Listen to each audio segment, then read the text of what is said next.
Dana Maybe, and before we start today, I want to make it very clear that my name is pronounced like Dana. Anyways, today we are going to talk about Western K-pop idols again. Last year I made a video discussing EXP Edition, Alex from Rania, and Lana. Go watch that video too if you like. For now, we're gonna get right into it.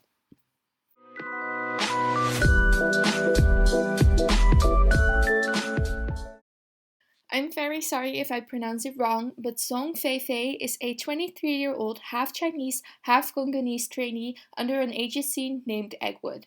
She has received a lot of attention for being one of the future contestants on Produce Camp 2020, a Chinese version of the Produce series.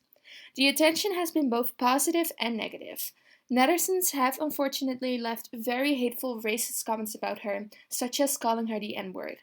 I do not know if these comments mostly came from Chinese netizens or people from all over the world, but internationally she has also received a lot of praise and people supporting her. I personally think it's ridiculous how people are acting, especially considering that she is actually Chinese. It's not even like she's coming to a foreign country, she has that nationality. It shows that people who say you can only become an idol if you're actually Asian only judge by skin color and not by actual nationality. It's gross. What I do have to say is that I hope she will not only be hyped because of her skin color either. I sadly could not find any videos of her singing or dancing yet, but that is what we should look at. If she's a weak performer, I don't think people should still hype her up because of her appearance. If she is a great performer, she deserves all the hype she has, and I hope she will be a part of the final lineup. Another person participating in Produce Camp is Lana. When I saw this, I thought it was a Korean produce series, so I thought the hate on her was unnecessary. But now that I know that it is actually a Chinese show, I have many questions. So, as a K-pop idol, I still back Lana up in the sense that in my opinion, she is a valid K-pop idol. She speaks Korean, sings in Korean, trains in Korea, debuted in Korea, and respects the culture. But why? Why is she suddenly in China? As far as I know, she doesn't speak Chinese, neither has she ever trained in China or showed interest in Chinese culture or cpop. So she just randomly decided that she's also a Chinese idol now? I don't think it works like that. I really don't understand why she chose to do this. She is finally slowly gaining respect from international fans as a K-pop idol, and now she randomly invades a different culture? I just think it's very odd. I do think we should wait until we know more about her participation on the show, but for now, I don't get it. If she wins, she debuts in a cpop group, and I really wonder if that's what she wants. Basically, I think as for right now, we should leave Lana for what it is and continue to show support to Fei Fei.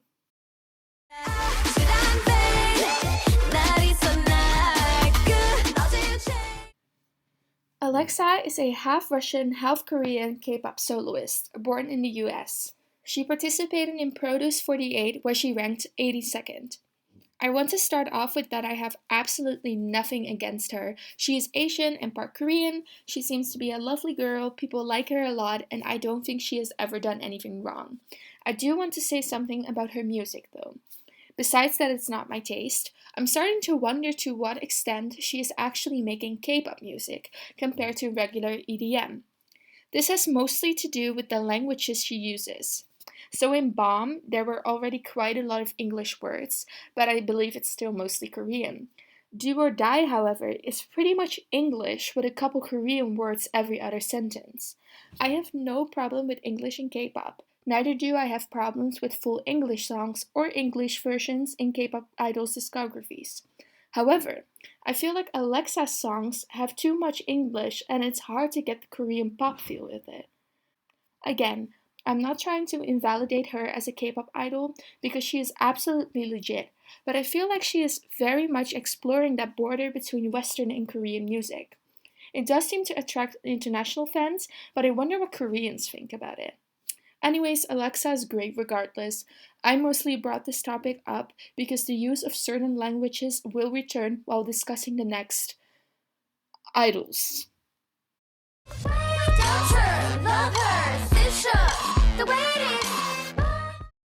Kaachi. Where do we even start? Kaachi is the quote first London K-pop girl group. Their debut in Korea was last week with the song Your Turn. The group consists of 4 girls who we will go through individually. First, we have Nicole, the leader. She is 20 years old and originally from Spain but moved to London. She is a professionally trained dancer and was a member of UJJN, the London dance group this group originates from. I feel like she is the least koreaboo-ish member looking at their interviews. As for her singing, I think it could be way worse. The second member is Donnie. She is 21 years old, British, and the main rapper of the group. She got into the group because she is friends with Nicole and Chunseo, and because they needed a rapper. She was also a member of UJJN, but has had less training than Nicole.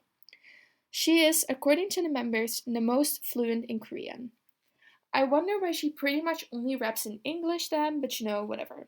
As a rapper, again, I think it could be way worse. If she had actually gotten proper training beforehand, she could have been quite okay. And then we have Chunseo. This girl is the worst unironic koreaboo I have ever seen, and I wish I was joking. Starting off with the fact that she has a Korean stage name. According to K-profiles, this is because her real name is hard to pronounce.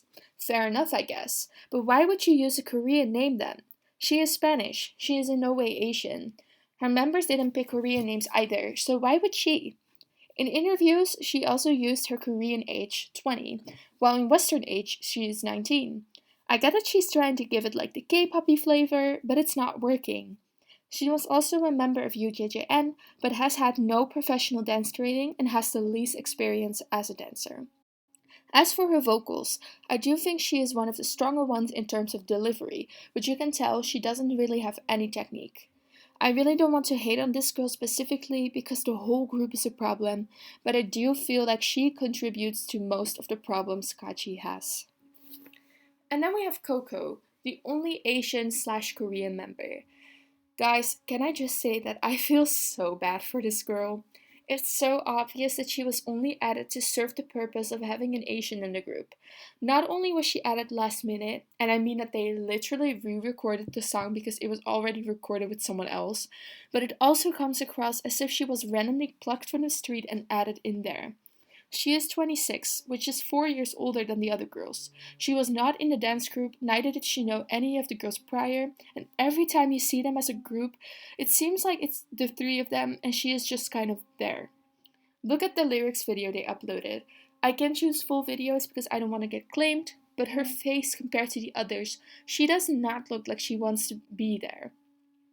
I want to be real too, because she might be Korean, but she is the weakest vocalist in the group. Her lines are so flat and add to the cringiness of the song. I genuinely wonder why she chose to do this and get herself associated with this project as a Korean woman. She even appears in Ollie London's music videos, and that really makes me doubt how in touch she is with her Asian heritage. Of course, I can't speak for Asian women, but if I were Korean, I don't think I would associate myself with something like this, especially not if they really wanted to become an idol. Let's talk about the song for a second. The song itself, I think, had potential. I like the message and the melody is catchy and memorable. I truly believe the girls' vocals ruin the song.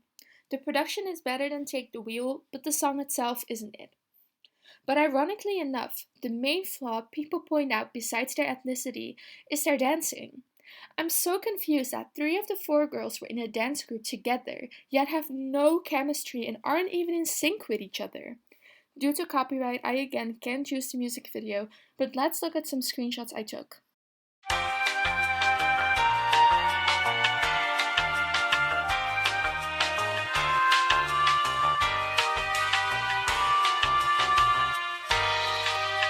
For a full analysis, I recommend watching Jodo Sung's video, link will be in the description. Overall, we can agree on that they're not very strong dancers, even though that would have been their only advantage or strength. Speaking of dancing, I think we have all heard about their Jennie scandal by now. Jennie from blackpink.